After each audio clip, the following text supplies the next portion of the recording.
Hey everybody, welcome to another World of Tanks replay. Once again, we've landed on Stalingrad, and once again I'm platooned up with Ansys. Now this is from the same session as the previous replays, and I decided to bring the Object 430 Variant 2 out to show this rather bizarre medium tank off to Ansys.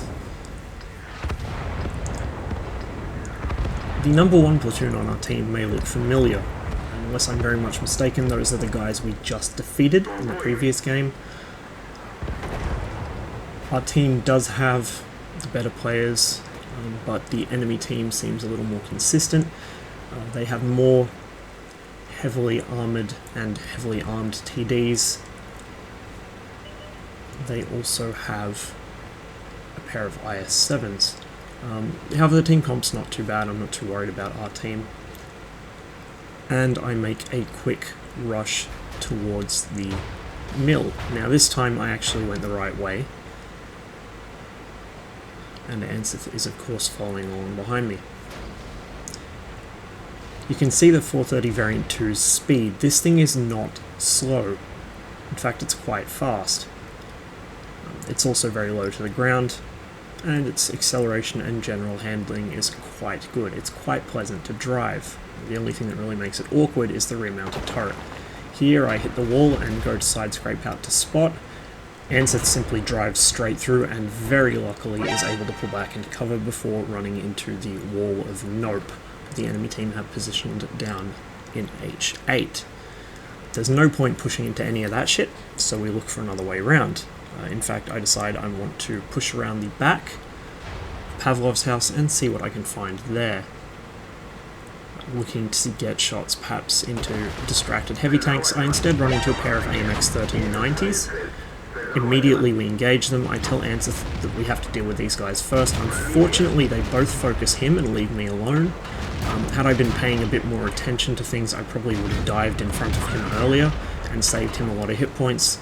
But as it turns out, I'm so used to safeguarding my hit points, and so used to playing alone now, because I don't really have frequent platoon mates anymore, that I didn't really do nearly enough to protect his hit points, which was a bit careless and selfish of me, but he did end up getting away with it for a while longer.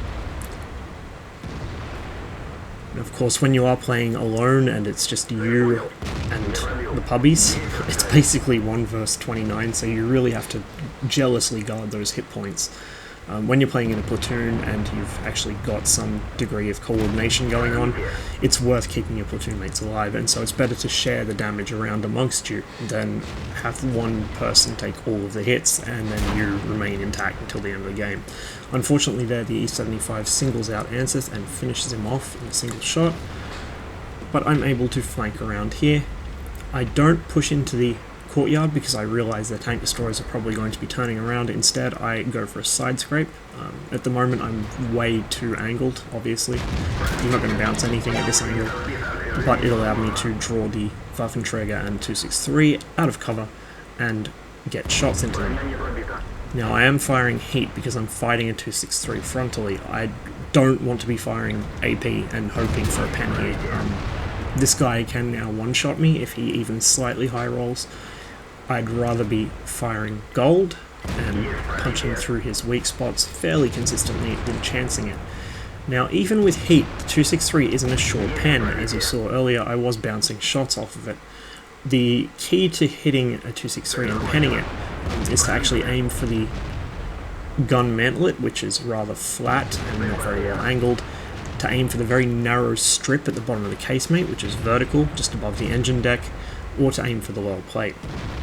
There are not many places, though, that you can pen a 263, unless you have a very, very high pen gun or a healthy stock of gold. I was able to come out on top there, though, with some help from my teammates, and so as our team goes into cleanup mode, I start heading back towards our own end of the map to hopefully get some more damage in.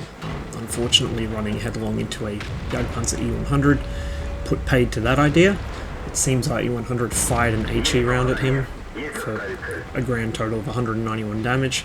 My own passing heat round bounces, and so I switch back to AP and begin looking for a flank, but there's not much point because our team has by now capped out with the E4 and Waffenträger E100 sitting on cap, and we've won before I can even really get into position to put another shot into the JP 100. But all up, pretty fast game, pretty decent match. The 430 variant 2 has really good frontal protection, but its sides are still not that strong. You don't have the curved plates that the actual Tier 10 430 has. They're flat because of the design of the tank. Not only that, but because you've got your engine in front, you are prone to engine problems if you get hit.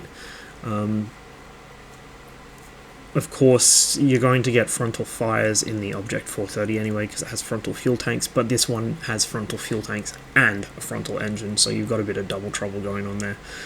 The rear turret layout is a little awkward, but it's not too hard to work around if you have any idea of what you're doing. The tank is so mobile, it doesn't really matter, and although you're only limited to 180 degrees of traverse across your front, because the tank does traverse so quickly on its tracks, it's not a real big issue. Even if a light tank tries to circle strafe you, unless you get tracked, you should be able to keep up with it.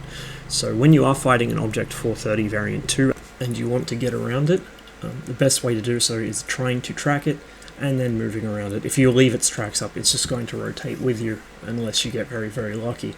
Of course, this only works on tanks with limited turret traverse, so the Object 416, the Object 430 Variant 2 are the two medium tanks with limited turret traverse.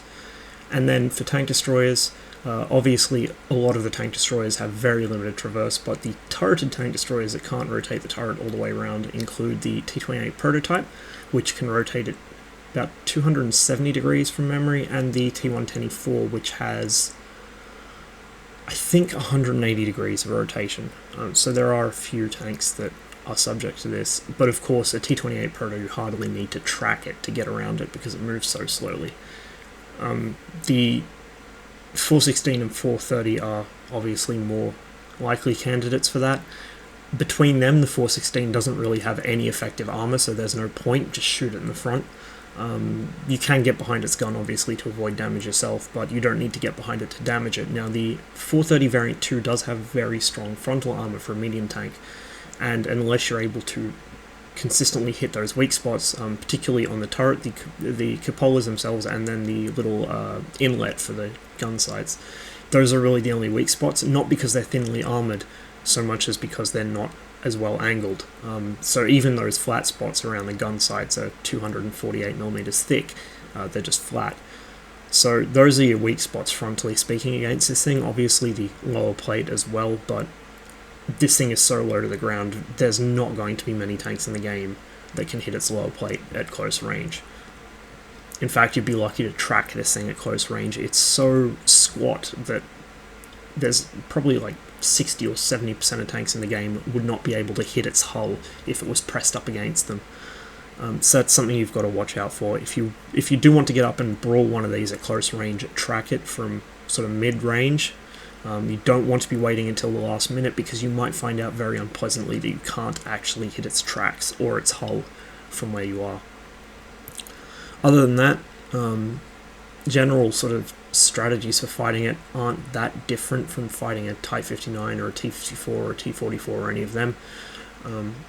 If it's tracked, it's going to have a much harder time doing anything to you. It does have a strong front, but its sides and rear are weak. It does get racked and fuel tanked rather easily.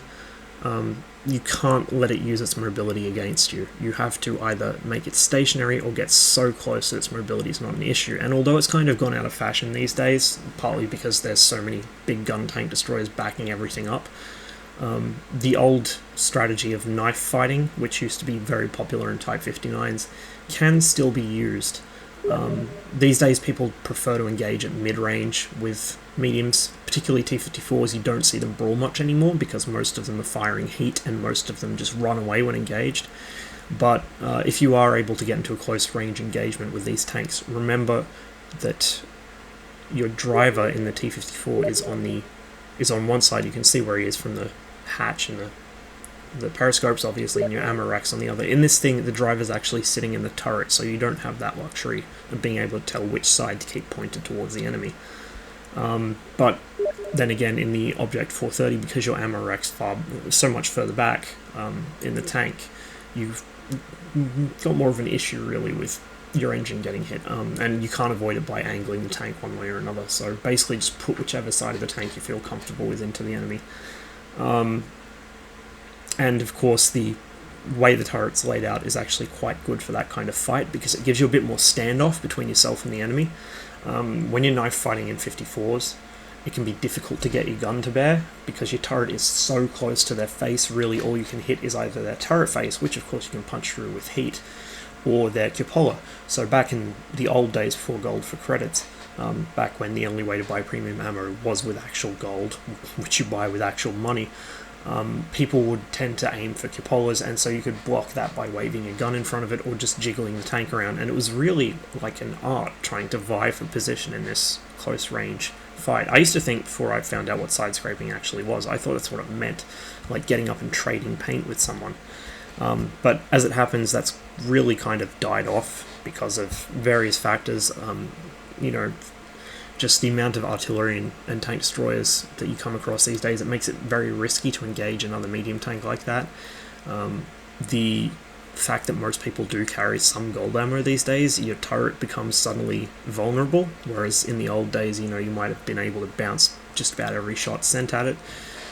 But to stop derailing myself too much, my point is that because the 430 variant 2 has a turret set further back on the hull, you have just that a little bit more distance between your own turret and the front of the enemy tank. And so you've got, although the 430 variant 2 has very poor gun depression, you've got just that little bit more room to work with, and you can use that to your advantage, and sort of also use the nose of your tank to push their tank out to get more exposure of the side. It's difficult to explain without like a live demonstration or a diagram or something. I did draw one up for the T54 way back in the day, like 2012 or something. But you basically use the front corner of your hull to sort of push or pull them. Of course, when I say pull, I mean you're trying to bait them into doing a certain maneuver. But you push or pull with the front of your hull to get them to expose just enough side to get a penning shot through. And with this tank, obviously, because you've got that leverage with the turret much further back, you don't have to work quite as hard to get that penning angle as you would with a T-54, which has the turret sitting pretty much squarely in the middle of the tank.